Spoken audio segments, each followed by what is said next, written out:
Sky News studios in Melbourne, live. The Bolt Report. Now, Andrew Bolt. Now, for me, the issue here is not whether I like Lauren Southern or Stefan Molyneux, like what they say, or whether I don't. It's whether I like having street thugs determine who may speak and who I may listen to, by threatening the speakers with violence while the police then charge them protection money. So, if thugs are trying to shut down speakers, I feel morally obliged to let those speakers speak. And so, here they are, both Canadians, both with big internet followings.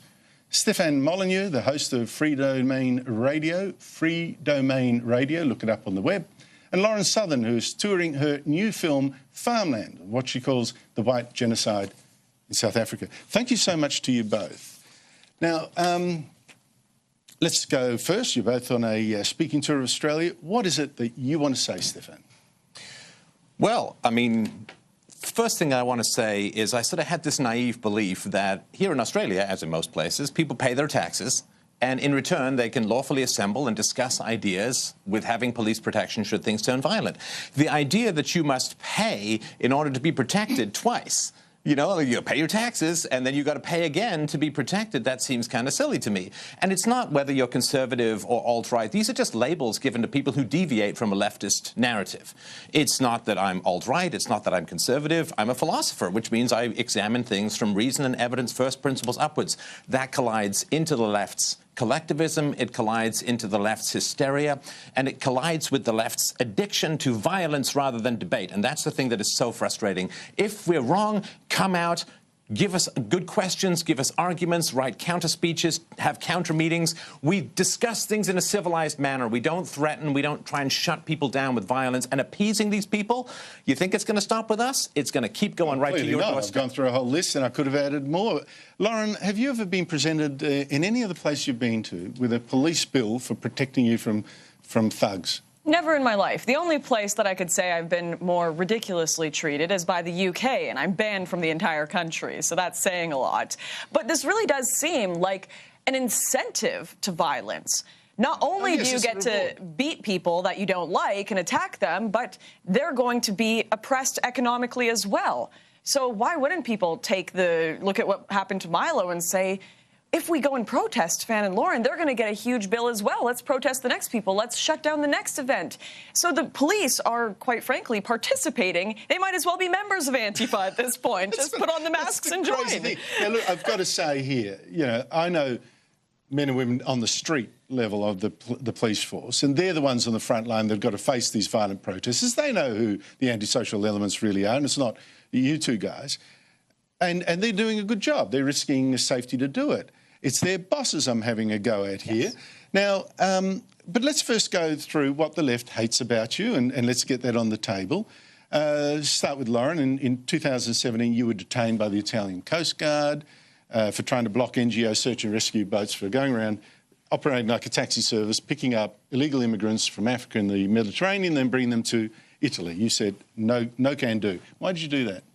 Well, what people don't understand about the situation going on there is these NGOs were proven to be colluding with human traffickers. These were not migrants coming over. They were paying sums of 3,000 euros and up to come over to Italy and illegally sneak into the country. And these NGOs were incentivizing people to come out in dangerous boats that were definitely not going to make it to Europe and were potentially going to sink, and then picking them up, bringing them over, which was causing tons of drowning, giving tons of money to illegal human traffickers.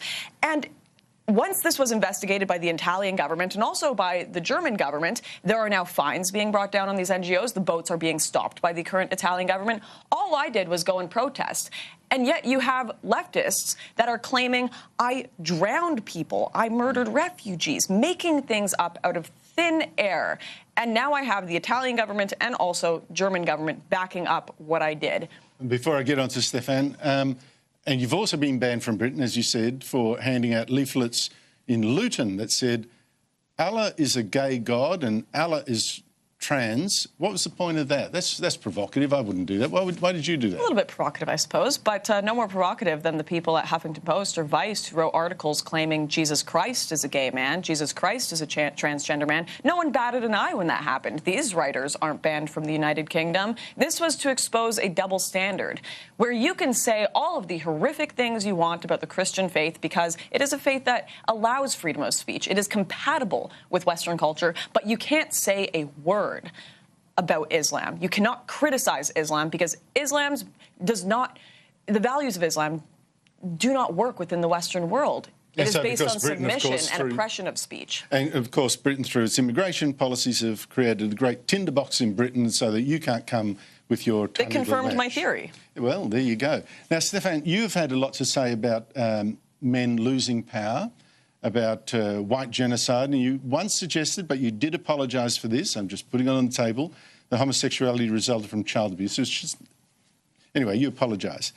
Now what gets people really upset with you, I think, and correct me if I'm wrong, I mean, there might be a list of other things, is the links that you make between IQ and race. Why does that topic interest you so much? Let me just clarify some of the earlier stuff. I've always believed that there's a biological component to homosexuality. I never made the argument that it's entirely based upon child abuse or anything like that. I wanted to be clear about that. Now, as far as IQ and ethnicity... But you don't claim there's a link now? I've never claimed that there's that homosexuality is the result of child abuse. So just want to be clear about that.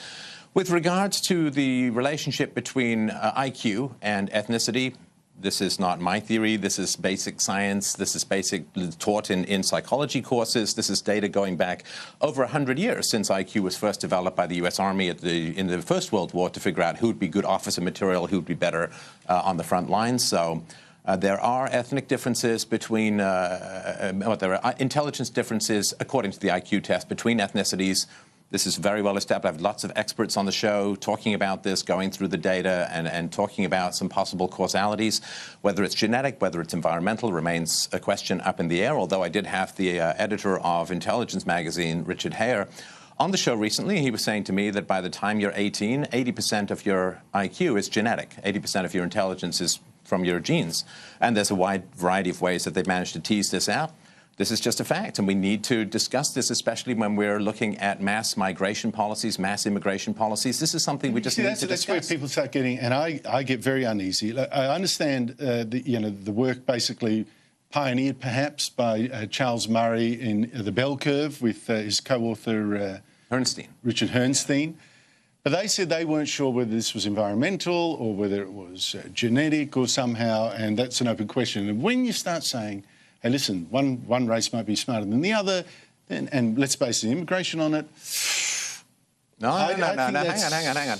See, words from my mouth, I didn't say let's base immigration on it. This is something we need to discuss. You said it had implications for immigration policy. Well, it's one thing if it remains a rather theoretical question. It's another thing if you're going to start having immigration policies from various places in the world where the source countries have challenges with regards to IQ.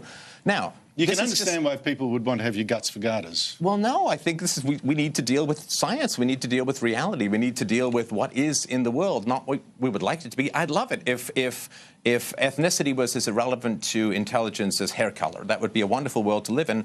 But that's not the world we live in. We need to deal with facts. You know, cultures that turn away from facts, cultures that turn away from science, don't tend to do very well in the long run. We can't have this mass superstition of egalitarianism when the science tells us very clearly that that's not where the world is. So I don't have the answers as to what we should do with all of this stuff, but I sure know that we need to talk about the facts if we're going to come to informed decisions. Your view on this, Lauren? I am not a scientist. I haven't had as many experts on the question of race and IQ on my YouTube channel. It's not something I discuss. For the most part, I base most of my knowledge and communication off of on-the-ground reporting. I'll go to South Africa, I'll report on what I see. I'll go to the no-go zones in Paris, I'll report on what I see there. I don't feel that I am equipped to comment on this. Stefan, I know for a fact, has done a lot of research into this and has had the experts on, so I feel he is far more equipped to comment. You don't feel that it's a sense of alarm, oh my God, because people think I'm racist, even sitting here listening to No, in fact, I think it's rather silly that anyone is offended by the idea that we should inquire into this. Oh, you haven't been in Australia very long. Well, this is the very problem with people. We can't just scream at Stefan and say, that's bigoted. We can't say that. That's horrific. No, prove him wrong. Tell me why we shouldn't talk about this. If your reason for not talking about it is it's offensive, that's not a good enough reason for me to not talk about it. So I'm interested. I'll watch his videos on the topic. I think it's fascinating. I'm just not an expert. I'll listen to the experts talk about it. So you're proposing a radical approach here to prove him wrong rather than throw a rock at his head. It's very radical. Very extreme. From outside. But do you worry, Stefan, that when you're doing this, and I know that we should pursue knowledge, and that's what I've sometimes done to my cost rather than worry about the consequences. Yes, but, I feel we may be in the same boat as far as that goes. But do you sit there worrying and you see some skinhead with tats here and like that, and using this as an excuse, some meathead to go and be a racist, thinking I'm really smarter than these other people of different races, and I'll... don't you worry about that? There are things that I worry about. I will tell you what one of my biggest concerns is in this area, is that if there is a sort of star chamber or cadre of knowledge that is held by psychologists, by researchers into this kind of area, and it's kept very much in elite circles, right? So within the professional areas, they very much talk about this. This is openly discussed. It's part of the professional journals. And then there's this huge chasm between the expert knowledge and what is presented to the general intelligent population. This gap is a huge problem, because what happens is people say, well, I've heard these kinds of rumors about this kind of stuff. They start looking into it. They find that it's true, but no one's talking about it. No one's discussing it. No one's bringing it to anyone's attention. And what they do is it alienates them from all of the experts who could help guide them to a productive discussion about this stuff. You've got a large appreciation, perhaps exaggerated, I think, for the influence of the intellectual elite and on the masses. I don't think it works that way. And some of the people in the intelligent masses you're talking about are actually morons who will take that kind of stuff. I mean, we've got them. Some of them are called Patriot Blue. And that's what worries me. Lauren, about your film, tell us about that. Sure. So I heard whispers online here and there that the Rainbow Nation wasn't working out as well as the media had portrayed it, that it wasn't quite this multicultural socialist paradise, and in fact there were strong racial tensions that had manifested themselves in brutal murders of the rural white population. My prerogative is always, I'm going to go to the ground and figure it out. So I bought a couple tickets for me and two film crew to go down. We flew down to South Africa, and what we found there was shocking. We spoke to individuals who work in the crime scene cleanup industry. They told us that the murder of these white farmers not only was some of the most gruesome crimes you've seen on earth, children being boiled that were 12 years old, people being raped and tortured for days, but that they couldn't talk about the fact that this looked like it was racially motivated. They were too afraid to tell me this is racially motivated because we'll be fired from our jobs, we'll get in trouble. There is a government right now, they've got 11% of the vote, the economic freedom fighters, and they stand on stage and sing songs about shooting and killing the Boer people. We've shown Malema, the leader of that, yeah, is actually doing that. And not only that, but while I was in South Africa, I was thinking maybe this is exaggerated. Maybe it's not the whole government that's against white people. While I was there, they passed a law to take white land without compensation, just based on skin color. So it's not some crazy theory. It's not some alt-right, whatever label you want to put on it, documentary. It's just, this is factually happening right now. Whites are being targeted because of their race in crime, overrepresented in crime, and also by the government. Not overrepresented in the general statistics, of course, because blacks are the biggest victims of murder in South Africa. As white farmers, and when it comes to farmers. Yeah, as farmers. The thing is, I think, what is a trigger for some on the left is the phrase white genocide. Do you think that's a little over the top, given that there's plenty of people, including a couple of relatives of mine that are gone over there to work, that can live in South Africa without fearing that they'll be dead the next day? Well, the genocide word to me is so powerful and refers, of course, primarily to the two big ones of the 20th century, the Holocaust and the Armenian genocide. Some would dispute the Armenian genocide. Not I. I've had another expert on the show who made a very convincing case for it. But anyway, So I think we don't want to overuse that word at all, and out of respect for the millions who died in the most horrendous, horrific circumstances that we can almost conceive of. So I don't think we should start talking about white genocide. I think we should, again, just talk about the facts. You know, Russia is taking, apparently, they're in the process, or I'm not sure how far along it is, of taking 15,000 farmers. They're offering basically sanctuary to 15,000 farmers. Now, each one of those 15,000 farmers feeds 2,000 people. What that means is that meals for 30 million people might be leaving South Africa. Now, South Africa was a huge exporter. I mean, the soil is fantastic with irrigation. It works really, really well. But it's become a net food importer because the farms are failing. So what is going to happen? Look at Zimbabwe. Yeah, what is going to happen when they run out of food because of this, frankly, communist, socialist, collectivist desire to do what Stalin did in the Ukraine, which is to take the farms away from the productive people, hand it out to your cronies, your friends, your political companions, and then have the productivity collapse, the food source collapses, they all flee South Africa, they head north, they head to Europe, they beg for food aid. This is a catastrophe, and it's being driven by this collectivist political ideology that we need to push back against. Lauren, can I just jump in on the genocide point here? I know you said I talk about white genocide and my film is on white genocide, and that can be a great driver for views, but I actually do conclude the documentary by saying this is not a genocide yet. What it is it's on the path to be something quite horrific, though. And we never, we never want to be at the point where we see another Rwanda, where people just ignored the signs, where we just looked back, and then we can all look in retrospect and be experts and say, oh, this definitely happened in retrospect. But we want to get there before. We want to try to stop things beforehand, and that's what this Farmlands documentary is about. It's about trying to warn people of all of the red flags that are showing right now that something horrific is happening. Okay, with all the fuss about security and all that for you two guys, you've got a thing tomorrow in Melbourne. Melbourne is the worst city for this. If you get through this, you're okay for the rest of the country. This is my little word of comfort for you. Not very comforting, is it? What sort of precautions have you taken? We actually have wonderful security. I don't want to get too much into the details because, of course, that would be giving... Your own?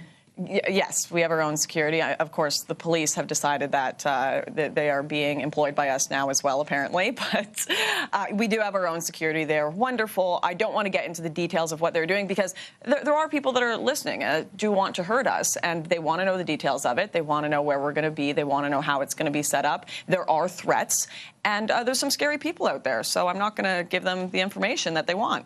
But it's funny. So, because I can also tell, Stefan, in a way that the violence is a marketing tool as well, right? Let's face facts. The more we talk about people wanting to shut you down, the more that some people out there will want to see you, which is good.